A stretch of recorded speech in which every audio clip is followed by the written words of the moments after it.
Un saludo, mis estimados alumnos, alumnas, que estén bien. Voy a adelantarles algunas ideas eh, que serán retomadas en detalle en la sesión del sábado próximo.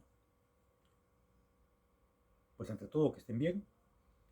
Rápidamente les comento que el tema que veremos arranca de una constatación importante en el tema del discurso, y es la aparición del texto de discurso, que marcó una revolución o por lo menos un cambio espectacular en la manera de hacer la práctica discursiva, en el sentido que se contaba con un texto, o se comenzó a contar con un texto que comenzó a servir como base para que el orador pudiese dirigirse al público pues que tenía ante sí. Entonces esto de partir de un texto para leerlo marcó un cambio espectacular en la práctica discursiva, lo cual nos lleva a una independencia del texto respecto de el ejercicio directo de decir un discurso.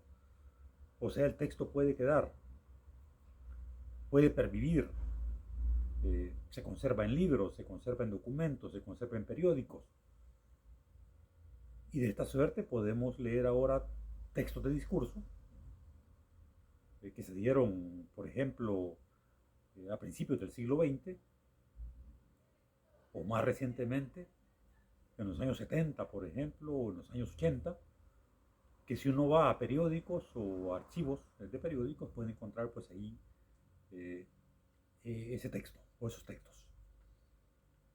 Ahora bien, contar con un texto de discurso abre otras pautas a la hora de analizar los discursos, que no olviden que esta asignatura trata del análisis del discurso, cómo se analiza un discurso.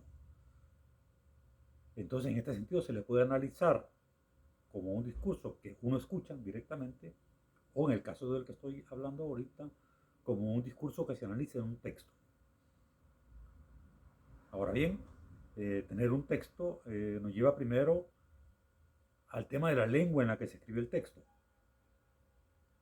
Si es una lengua distinta a la que maneja la persona que lo va a leer, pues el texto requerirá una traducción. Probablemente el texto que se lee de discurso fue escrito en una lengua distinta a la lengua en la cual lo lee la persona que lo está pues, en ese momento revisando. El tema de la traducción es un tema sumamente complicado. Humberto Eco, el eh, ensayista, novelista y lingüista italiano, él hablaba de que cuando se traduce se tiene que decir casi lo mismo que dice el texto original.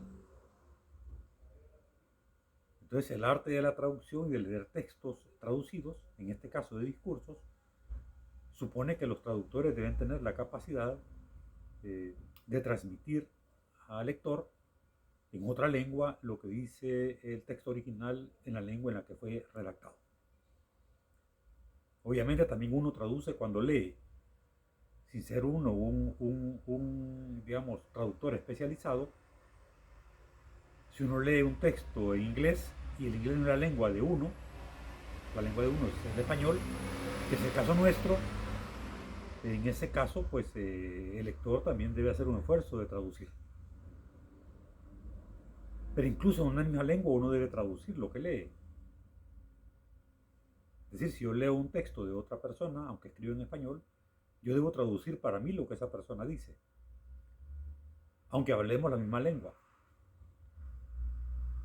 Obviamente la traducción en sentido estricto se refiere a pasar de una lengua a otra.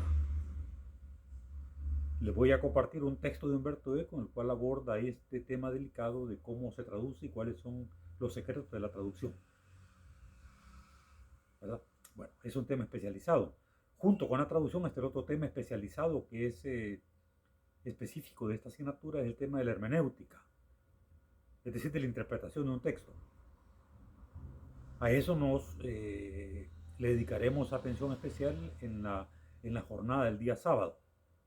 Ya les anticipo que la hermenéutica es una disciplina de la filosofía que justamente se encarga de ayudarnos a la interpretación de textos. Hermenéutica quiere decir precisamente interpretación. O sea, cómo interpretamos, cómo le encontramos sentido a un texto que estamos leyendo. Cómo comprendemos de la manera más fiel posible lo que la persona que lo escribió nos quiere decir o nos quiso decir. Y cuál es el esfuerzo que tenemos que hacer para poder ubicarnos en el tiempo de esa persona, en su contexto, entender la lengua en la que escribía lo que escribió y luego volver a nuestro presente para poder leer en clave del presente lo que esa persona nos dijo en el pasado, en un contexto distinto. La hermenéutica se aplica sobre todo a textos que son del pasado, en este caso a textos de discurso que vienen del pasado. Dado que no podemos preguntar a la persona que lo escribió qué nos quiso decir, solo tenemos el texto. Y a ese texto debemos sacarle el máximo provecho interpretativo. Bueno, estos asuntos los veremos en detalle en la siguiente sesión, como les digo, del sábado, pero ya les adelanto algunas ideas introductorias. Que estén bien, cuídense mucho.